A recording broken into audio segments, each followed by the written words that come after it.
Okay guys, I'm doing a video of replacing the tethers on the G37. This is a 2010. Going to come up. This is basically how you want to position your roof when you do this procedure.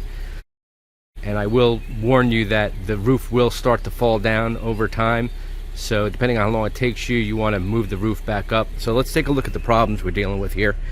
So these are the cords that attach directly to the headliner, and you can see they come through like so, and these are getting worn out.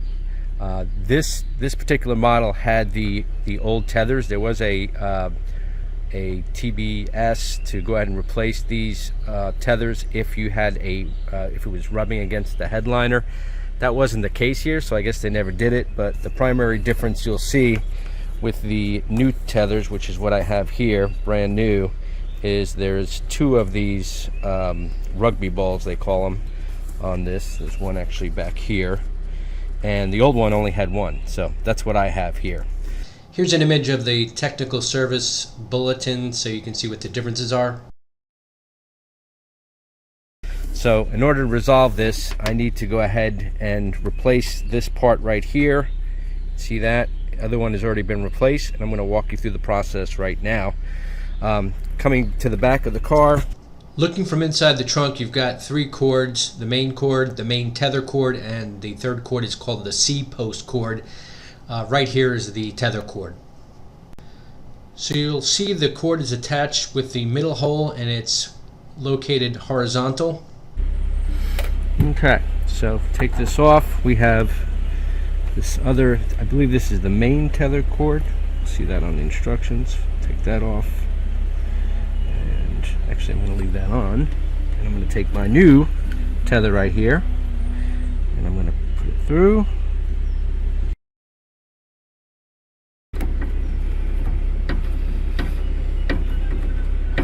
Alright, that's on there. So now we have the old and the new. The old. So now what I'm going to do is I'm going to work my way up, and what we'll see in here, if you come around this side, you'll see there's basically our tether cord here, a little rugby ball, and what I'm going to do is I'm going to go ahead and push and pull this piece here right out. So let me get my pushing tool. Just using a piece of plastic here. So I'm just going to go ahead and take this, I'm just going to push it out.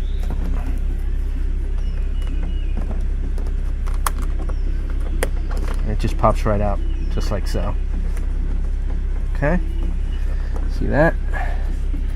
We'll go ahead and pull this out from this side, this little clip here. Alright, that lets this through. Notice we're coming from this side through the inside and back out. So that's okay, got that off. Run this up through here, and now we've got this much of the section removed. I'm going to go ahead and grab the next section here, and I'm going to go ahead and install the first piece like so. So what we're going to do, okay, here we go. Alright, so we got this bottom one lined up here. See that? What I'm going to do is I'm going to pull this one through this side.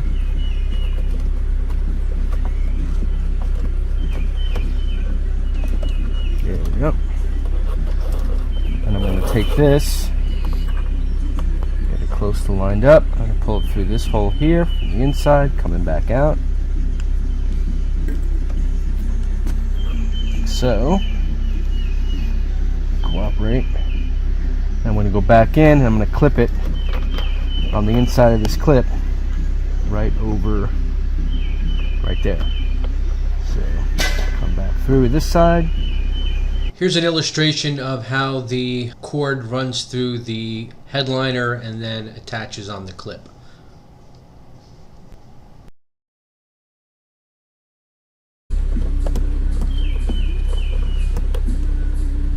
Okay, looks good right there.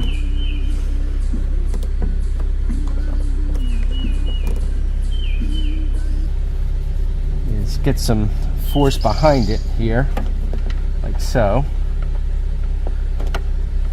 Push this into place, and then put a little force down the bottom here while we're pushing. Kind of get it all snapped together. So let's see if we can do this here. See if it works.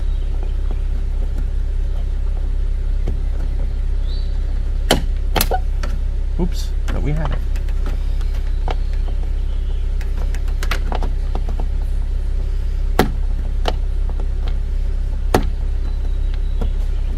Slippery little sucker.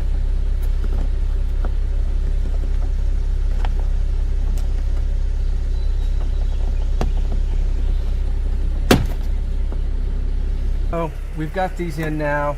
Everything is attached in the back. You saw that part. The one thing I will point out, this I believe is the main cord, and you can see here this piece is cracking. It's got a crack right there. Something's gonna have to be done with that. I'm gonna have to figure out something to maybe fabricate. Good news is you can get to the back, so you can potentially put something behind this to hold this from getting past and maybe gluing it in. So that's an option, but something's gonna have to be done there. Some of these cords are fraying a little bit, not terrible. You can see a little bit here.